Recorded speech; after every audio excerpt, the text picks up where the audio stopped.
बतलाते हैं परमात्मा कि जो रानी बनी हुई थी वह बहनें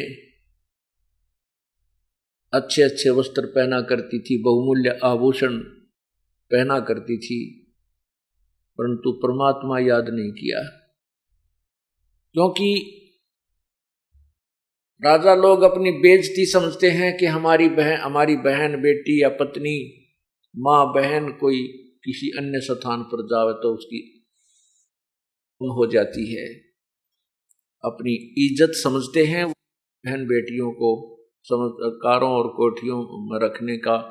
उन्हीं में चलने की, इस प्रकार की उनकी व्यवस्था वो आप ही बनाए रहते हैं। और सत्संग में आए बिना इस जीव को ज्ञान नहीं होता तो जो कर्म कर रहा है ये कहाँ तक ठीक है और कहाँ तक अनुचित है।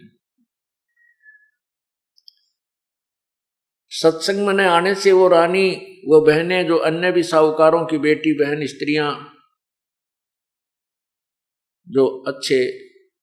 खाना खाया करती थी, किसमस काजू मिलाकर खीर हलवे बनाकर खाती थी, बांदियां सेवा किया करती थी, एक परमात्मा के नाम बिना, होय होय कबीर एक हरि के नाम बिना वो नारकुतिया हो, गली गली भौंकत फेरे फिर टूक न डाले कोई। वही रानी या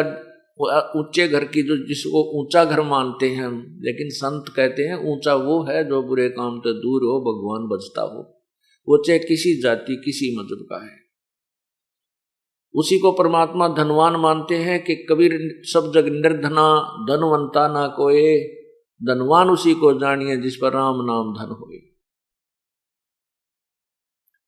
तो वो लड़की, उस स्त्री वाली आत्मा, उस बहन वाली आत्मा फिर कुतिया बन जाती है,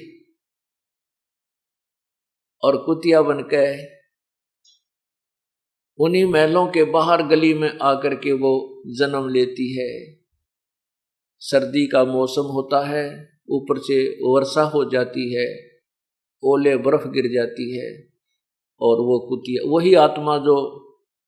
महलों में रहती थी, पर्दों में रहती थी, भगवान की महिमा से वंचित रही, सत्संग में नहीं आ सकी, वो कुतिया बन के और गली में लेटी हुई है, जो गद्दों पर विश्राम किया करती थी। अब भूख लगती है, जो काजू और किशमिश के हलवे जूठे छोड़ा करती थी, बांदिया खाया करती थी, आज वही कुतिया बनकर वही आत्मा जो भगवान नहीं बजा करती थी, झूठे टूक के लिए तरस रही है, छोटे रोटी के झूठे टुकड़े के लिए तरस रही है। कहते हैं वो फिर वहां जाती है सरायों में, पहले धर्मशालाओं के अंदर अतिथि गण आते जाते थे, रुकते थे, अपनी रोटियां लाते थे वहां, तो वहां कहते हैं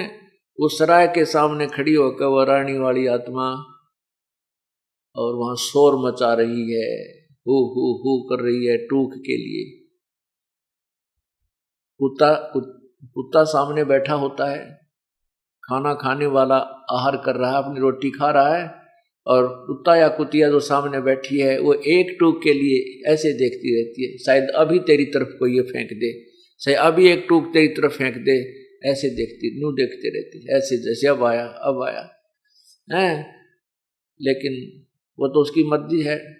कब याद आ उसके अभी सामने कुत्ता बैठा टूक डाल दे, ना डालूं, एक ऐसा ने कम्मा वो खाकर रोटी डाट कर छालना चाल पड़े, टूक भी ना डाले। तो कहने का भाव ये है कि ये दुर्गति उस नादान आत्मा ने क्यों करवा ली, क्योंकि वह सत्संग में नहीं आई,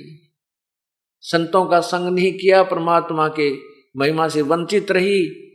उसने अपने उसी काम को श्रेष्ठ माना जो उस भवनों में उनको, उस महल में, उस जेल में उनको सुनने को मिला था। हम उनको तो वो भवन मान रही थी, संत उनको जेल मानते हैं, वो तो कैद हैं, ये ऐसे उच्च घरों की लड़कियां औरतें जो अपने आप को उच्च मानती हैं।